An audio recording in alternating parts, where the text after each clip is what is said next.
require us throwing in, ooh.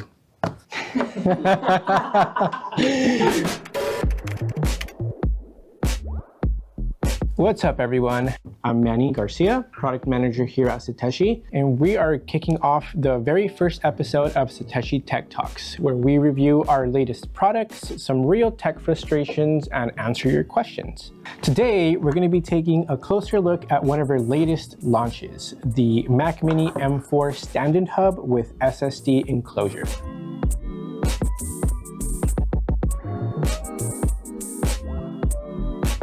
All right, Manny, let's start with the basics. What exactly does this thing do?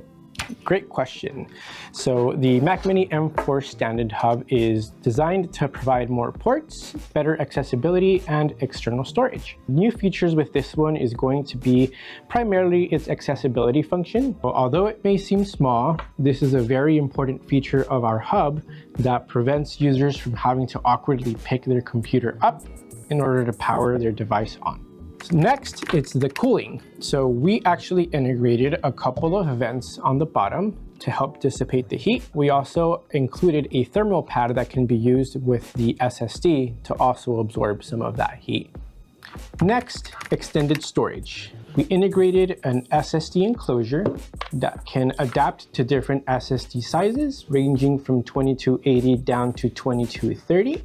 This is going to allow for users to be able to do time machine backups on their Mac Mini, store very large photo libraries, videos, movies, you name it. Lastly, the build. We actually integrated USB 3.2 Gen 2 technology to the USB-A ports. That's going to allow users to achieve speeds up to 10 gigabits per second.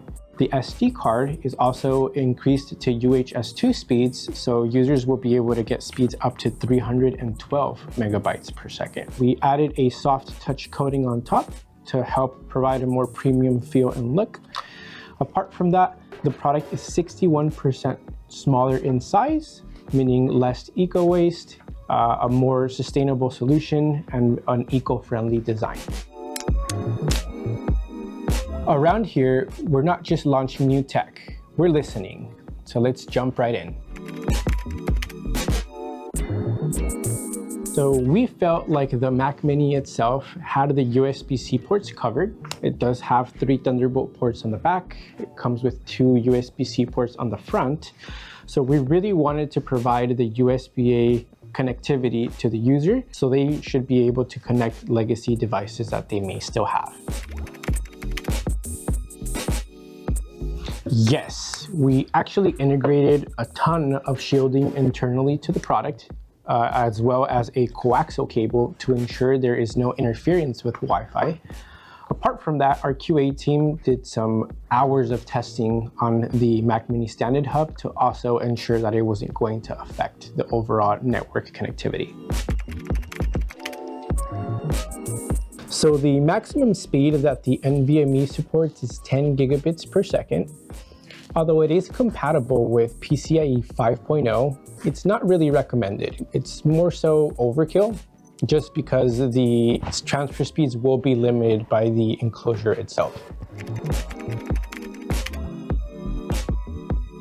So the short answer, no. The reason behind it is SSDs with heat sinks are a little bit thicker, and there is very minimal space to install that SSD into the enclosure. The good thing is that we did throw in a thermal pad if you are concerned about heat. So we actually added the ports on the front because we felt it was going to provide better accessibility for the user, making their life easier when connecting peripherals to the device itself. Apart from that, the more ports we add to the hub, it would require more power, which would mean this would no longer be considered a bus-powered device that is using power from your host device, but will now require additional power such as a DC connector or a USB-C power adapter. That's a wrap for today, Manny. Any final thoughts? Yeah, we're always listening. If you guys have any product ideas, comments, recommendations, please feel free to drop those in the comment section below. Again, I'm Manny, product manager here at Satechi. Thanks for tuning in, and we'll catch you in next time's Tech Talks.